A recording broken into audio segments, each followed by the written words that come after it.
Assalamu alaikum dear students, I am Anjum Shafiq, your teacher for biology, and today we are going to discuss neurons and their types. So dear students, sensory neurons, what are sensory neurons और उनका function क्या है, आइए हम discuss करते हैं। Sensory sense से है, जैसे कि हमने इससे पहले रिसेप्टर्स में थोड़ा सा डिस्कस किया था कि रिसेप्टर्स जो होते हैं वो सेंसरी इंफॉर्मेशन को कलेक्ट करते हैं और उनको फिर आगे ट्रांसफ़र करते हैं through neurons to the central nervous system. So my dear students, इसी से है सेंसरी न्यूरॉन। तो sensory neuron they are directly attach to the receptors और इनका काम क्या है, they collect the information from the receptors. अब वो रिसेप्टर चाहे कोई भी हो, चाहे वो कीमो रिसेप्टर है यानी कि जो केमिकल्स को सेंस कर रहा है, which are located in the nose, which are located on the tongue in the form of taste buds, या फिर वो रिसेप्टर हो लाइक द मैकेनो रिसेप्टर जो कि मैकेनिकल स्टिमुलस को सेंस कर रहा था यानी कि साउंड वेव्स को, या फिर द टच को, या फिर प्रेशर को, या फिर इक्विलिब्रियम को। सो माय डियर स्टूडेंट्स, ये मैकेनो रिसेप्टर भी हो सकता है या फिर ये थर्मो रिसेप्टर हो सकता है जो कि मोस्ट प्रोबेबली जो हमारी स्किन के ऊपर मौजूद हैं। सो माय डियर स्टूडेंट्स, जो थर्मो रिसेप्टर्स हैं ये इसमें वार्मथ रिसेप्टर्स भी इंक्लूड होंगे और इसमें कोल्ड रिसेप्टर्स भी इंक्लूड होंगे। और जैसा कि मैंने आपको पहले ये इन्फॉर्मेशन दी थी कि जो कोल्ड रिसेप्टर्स हैं ये हीट रिसेप्टर यानी कि वार्मथ रिसेप्टर से तादाद में 10 गुना ज़्यादा होते हैं। और इसी तरह से जो पेन रिसेप्टर्स को मैंने बताया था माय डियर स्टूडेंट्स कि उनको नोसिसेप्टर्स कहा जाता है। Yes my dear students, nociceptors जो होते हैं ये बेसिकली सिर्फ they are meant only for the sensation of pain. अब वो पेन किसी भी वजह से हो सकता है माय डियर स्टूडेंट्स। वो पेन एक्सट्रीम ऑफ टेम्परेचर की वजह से यानी कि बहुत ज़्यादा ठंड या बहुत ज़्यादा गर्मी, या फिर वो प्रेशर एक्स्ट्रा प्रेशर उसकी वजह से भी हो सकता है, या फिर पेन किसी स्टेपिंग इंस्ट्रूमेंट की वजह से हो सकता है, या किसी इंजरी की शक्ल में हो सकता है, या फिर माय डियर स्टूडेंट्स वो जो पेन है वो किसी डिजीज्ड कंडीशन की वजह से भी हो सकता है।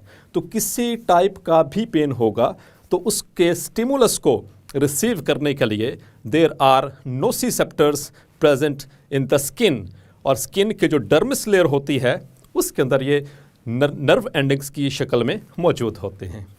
सो माय डियर स्टूडेंट्स, उसमें फोटो रिसेप्टर्स भी हो सकते हैं। इस चैप्टर में हम आगे चलकर डिस्कस करेंगे बेसिकली फोटो रिसेप्टर की डिटेल और हियरिंग रिसेप्टर्स की डिटेल में। So my dear students, I was telling you कि जो सेंसरी रिसेप्टर्स हैं यानी basically receptors are sensory in nature, ये हर जगह से हमारी बॉडी के बाहर वाली सतह से और हमारी बॉडी के इंटरनल ऑर्गन से भी ये मुख्तलिफ तरह की इंफॉर्मेशन लेते हैं। माय डियर स्टूडेंट्स, आपको एक इंटरेस्टिंग इन्फॉर्मेशन बताता चलूँ कि हमारी बॉडी के अंदर मौजूद हैं स्ट्रेच रिसेप्टर्स, और वो रिसेप्टर्स हमारी बॉडी के अंदर होने वाली किसी भी खिंचाव को सेंस करते हैं, जैसा कि कैरोटिड बॉडीज़ या फिर एओर्टिक बॉडीज़। ये वाले स्ट्रेच रिसेप्टर्स जो हैं ये हमारे एओर्टा और कैरोटिड आर्टरी के अंदर मौजूद होते हैं, और ये हर वक्त 24/7 they are measuring the blood pressure.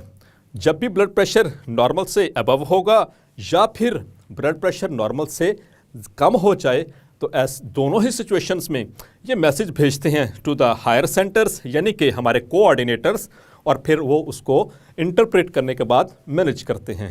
So my dear students, इसी तरह से ये स्ट्रेच रिसेप्टर्स मौजूद हैं हमारे यूरिनरी ब्लैडर के अंदर।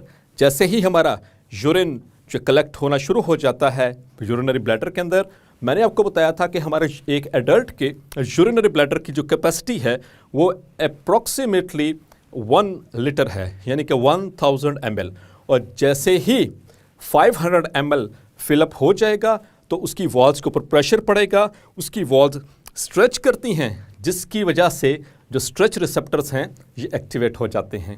और उसके बाद माय डियर स्टूडेंट, इसी तरह से जब स्ट्रेच रिसेप्टर्स हों, चाहे वो थर्मो रिसेप्टर्स हों, चाहे वो नोसिसेप्टर्स हों, चाहे वो मैकेनो रिसेप्टर्स हों, चाहे वो फोटो रिसेप्टर्स हों, किसी भी तरह का रिसेप्टर अब उसने स्टिमुलस तो डिटेक्ट कर लिया, लेकिन अब अगला काम क्या करना है कि अब अपने ऊपर वाला को, हायर्स को बताना है कि भाई ये चेंज आया है इन्वायरमेंट के अंदर, ये स्टिमुलस मुझे रिसीव हुआ है। तो अल्टीमेटली इससे क्या होगा माय डियर स्टूडेंट्स, इनको मैसेज पहुंचाने के लिए भी तो कोई स्ट्रक्चर चाहिए।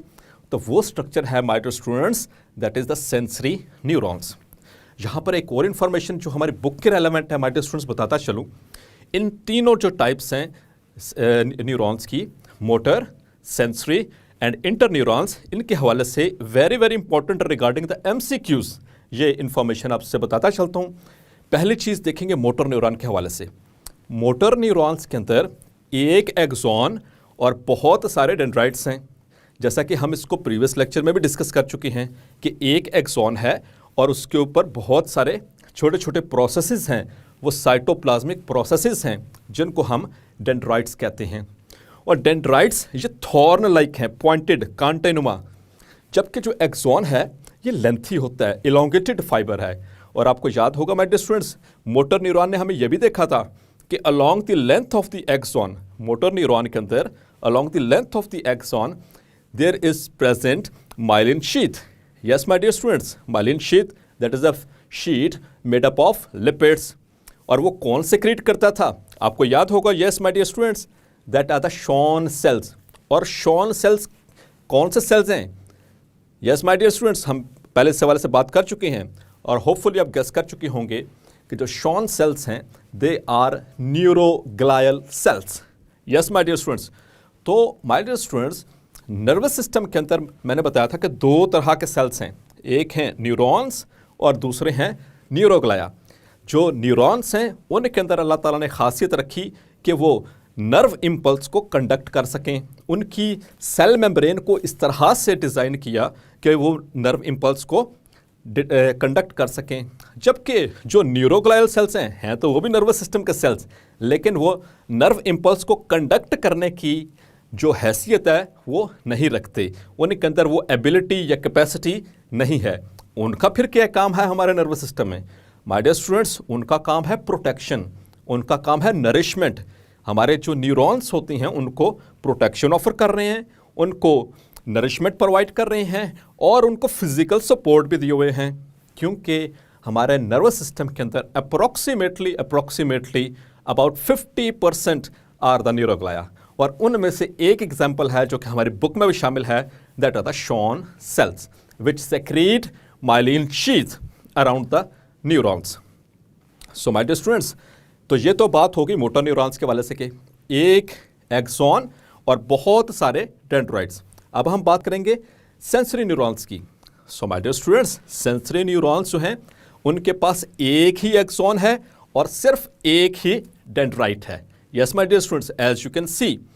अब इसके स्ट्रक्चर को भी मैं डिटेल के साथ डिस्कस करता हूँ। पहले ये वाला पॉइंट जो चल रहा था एक्सॉन और डेंड्रॉन्ट की जो तादाद है, जो नंबर है, उस हवाले से तो ये कंप्लीट कर लें। तो तीसरे बच के इंटर न्यूरॉन्स, जिनको एसोसिएटिव न्यूरॉन्स भी कहते हैं, जिनको इंटर न्यूरॉन्स भी कहते हैं, एसोसिएटिव न्यूरॉन्स भी कहते हैं, या फिर इनको रिले न्यूरॉन्स भी कहते हैं। इनका काम बेसिकली जो भी इंफॉर्मेशन आई है उसको इंटरप्रेट करना और इंटरप्रेट करने के बाद फिर उसको एप्रोप्रिएट मैसेज के ज़रिए भेजते हैं towards the effectors through the motor neurons. तो जो इंटर न्यूरॉन्स हैं माय डियर स्टूडेंट्स, उनके अंदर बहुत सारे एक्सॉन्स हैं और बहुत सारे डेंड्राइट्स भी हैं। तो एक शॉर्ट सा ओवरव्यू देता चलूँ। Number 1, motor neurons, only 1 axon and many dendrites. Number 2, sensory neuron, 1 axon 1 dendrite. और नंबर 3, द इंटर और associative neurons, many axons and many dendrites. Yes my dear students. अच्छा, यहाँ पर एक और इंटरेस्टिंग बात बताता चलो माय डियर स्टूडेंट्स, जो कि हमारी बुक के अंदर शामिल है। जो सेंसरी न्यूरॉन्स हैं, इनकी cell bodies outside the central nervous system, central nervous system के बाहर आमतौर पर ये एग्रीगेट हो जाती हैं, जमा हो जाती हैं और बनाती हैं एक स्ट्रक्चर। इस स्ट्रक्चर को कहते हैं गैंग्लियन। जैसा कि आप देख सकते हैं माय डियर स्टूडेंट्स, जो सेंसरी न्यूरॉन्स हैं ये इनकी जो सेल बॉडीज़ हैं ये एग्रीगेट होके इकट्ठा होकर के ये उनके ऊपर एक शीट चढ़ती है लिपिड्स की, एक कनेक्टिव टिश्यू की, और ये एक स्ट्रक्चर बना देते हैं। इस स्ट्रक्चर को कहते हैं गैंग्लियन। ये short question point of view से बहुत इंपॉर्टेंट है। So my dear students, ganglion का याद रखना है, it is an aggregation of cell bodies. लेकिन किसकी cell bodies? The sensory neurons, तो जो कि outside the central nervous system. और सेंट्रल नर्वस सिस्टम क्या था माय डियर स्टूडेंट्स? यानी कि ब्रेन एंड स्पाइनल कॉर्ड। ये गैंग्लियन कहाँ बनेंगे? ब्रेन और स्पाइनल कॉर्ड के बाहर बनेंगे। आमतौर पर जो स्पाइनल कॉर्ड से जो नर्व्स निकल रही होती हैं ये बिल्कुल उनके बाहर मौजूद होते हैं। सो माय डियर स्टूडेंट्स, अगली बात करते हैं अबाउट द इंटरन्यूरॉन्स, या जिनको हम कहते हैं एसोसिएटिव न्यूरॉन्स। इंटर का नाम से ज़रा मुवाजना करें। इंटर का मतलब है दो चीज़ों के दरमियान।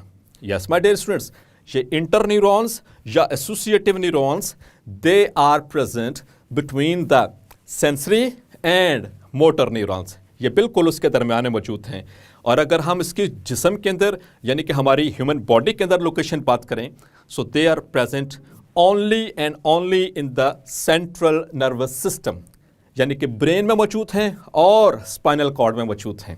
यस माय डियर स्टूडेंट्स, तो ये सारी इंफॉर्मेशन कहाँ से आई? अगेन हम देखते हैं इसका path of flow.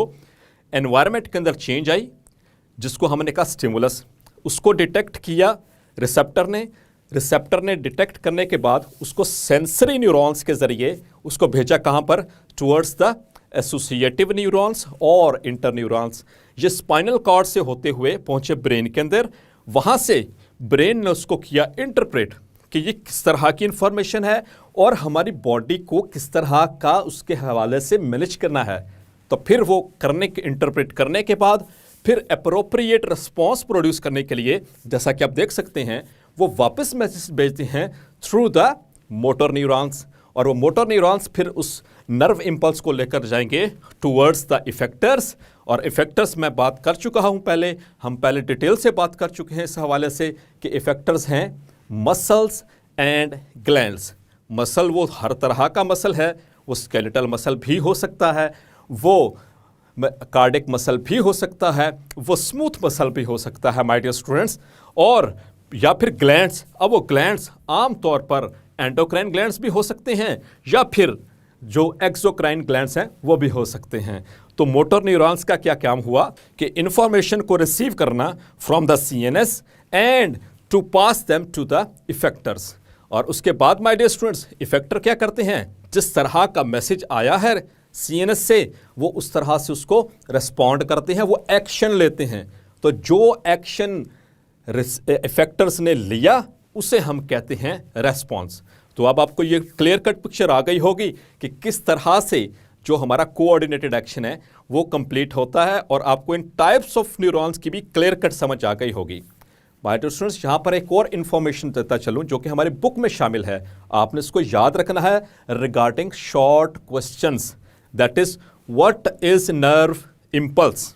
Yes my dear students, what is nerve impulse, क्योंकि हमने बार बार जिक्र किया इसका कि रिसेप्टर से इंफॉर्मेशन कोऑर्डिनेटर्स तक गई, कोऑर्डिनेटर से आगे इफेक्टर्स तक गई, वो किसके ज़रिए गई, किस शक्ल में गई? इन the form of nerve impulse. तो बार बार इसका जिक्र आ रहा है और आगे चलकर भी आता रहेगा। तो हम इसको पहले यहाँ पर डिफाइन करते हैं। तो nerve impulse, it is a wave of electrochemical changes that travel along the length of the neurons. Yes, my dear students, ये एक वेव है, एक लहर है which travels along the length of the neuron। लेकिन किस शक्ल में है ये? इलेक्ट्रोकेमिकल, यानी कि electro means electricity and chemicals का मतलब है ये it also involves the biochemical reactions. So वो किस तरह से ट्रेवल करती है अगले लेक्चर में हम उसको मज़ीद थोड़ा सा डिटेल्स में देखेंगे। यहाँ पर एक और इन्फॉर्मेशन जो हमारे साइड बॉक्स में शेयर की गई है उसको भी बताता चलूँ, इंटरेस्टिंग इन्फॉर्मेशन है। माय डियर स्टूडेंट्स, हमारी बॉडी के बहुत सारे सेल्स ऐसे हैं जो कि रीजनरेट रखने की काबिलियत रखते हैं, कैपेसिटी रखते हैं, एबिलिटी रखते हैं। जैसे कि स्किन, अगर हमें रगड़ लग जाए, कोई चोट लग जाए तो स्किन वहाँ पर दोबारा आ जाती है। इसी तरह से बॉडी के और बहुत सारे सेल्स हैं, जैसे कि हम हेयर्स कटवाते हैं तो हेयर्स वापस आ जाते हैं, इसी तरह से नेल्स कटवाते हैं तो नेल्स भी वापस आ जाते हैं। इस तरह हमारी बॉडी के अंदर जो डाइजेस्टिव सिस्टम के जो सेल्स हैं वो अगर डैमेज हो जाएं तो वो भी वापस आ जाते हैं। इसी तरह से रेड सेल्स वो भी बार बार रिप्लेस डेली बेसिस पे हो रहे हैं। लेकिन एक बात याद रखिएगा, क्योंकि हमारा ताल्लुक अब इस चैप्टर में नर्वस सिस्टम से है, यानी कि न्यूरॉन से है, तो याद रखिएगा my dear students, once a neuron matures, जब वो मैच्योर हो जाए, इट नेवर रीजनरेट्स, इसके अंदर वो दोबारा से बनने की एबिलिटी ख़त्म हो जाती है। लेकिन फिर क्या करें भाई, चोट भी तो लगती है, कहीं पे एक्सीडेंट्स भी तो होते हैं, तो नर्व्स कट भी जाती हैं। सो माय डियर स्टूडेंट्स, याद रखिएगा इस चीज़ से निपटने के लिए अल्लाह ताला ने हमें एक गिफ्ट दिया। वो गिफ्ट क्या है? Allah has provided us with certain proteins which are called as nerve growth factors. ये ख़ास किस्म की प्रोटीन्स हैं जो कि नर्व्स को रिपेयर करने में हेल्प करती हैं। लेकिन यहाँ पे भी एक शर्त है, एक कंडीशन है, अगर तो उस नर्व का जो मेन पार्ट था यानी कि सेल बॉडी वो इंटैक्ट है, मतलब उसको कोई ख़राबी नहीं हुई, वो डैमेज नहीं हुआ, तो तब ये पॉसिबल है, अदरवाइज फिर ये थोड़ा मुश्किल हो जाएगा। सो माय डियर स्टूडेंट्स, आज हमने इसको डिटेल से देखा कि किस तरह से सेंसरी न्यूरॉन्स, किस तरह से मोटर न्यूरॉन्स ये आपस में इंटरलिंक्ड हैं। सो डियर स्टूडेंट्स, आपने देखा कि neurons on the basis of axons वो कितनी टाइप्स की हैं, और इसके अलावा कुछ स्ट्रक्चर भी हमने देखा सेंसरी न्यूरॉन्स का भी और इंटर न्यूरॉन्स का भी। होपफुली आज का लेक्चर आपको क्लियर हो गया होगा। मिलते हैं नेक्स्ट लेक्चर में। अनटिल देन, अल्लाह हाफिज़।